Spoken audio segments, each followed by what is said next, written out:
Lola Mars, pinatawag niyo daw po ako. Oo, maupo ka. Sige po.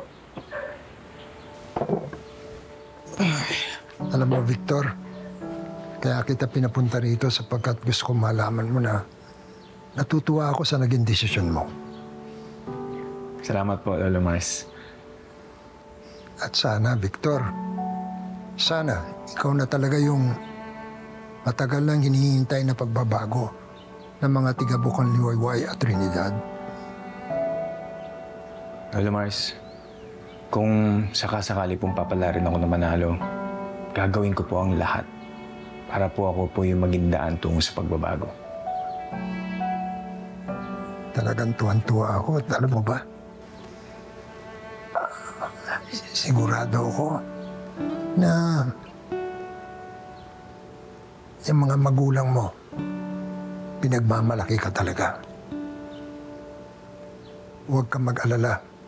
Ikaw ay kasama ko sa dasal, umaga at gabi. Maraming salamat, Lola Mars. Alam mo ba, proud na proud ako sa iyo. Salamat po. Victor, pwede ba kitang ipagdasal? Oo naman, Lola Mars. Sige po. Akin ang kamay mo.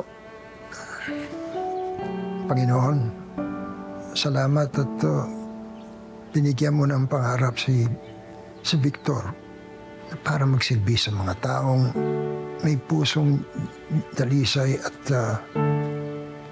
nakatao. Hinihiling ko lang sa iyo, Panginoon. Palakasin niyo po ang loob niya at tibay ng damdamin sa kanyang tataakin. Panginoon, gabayan niyo po siya na malayo sa sakuna sa darating na halalan.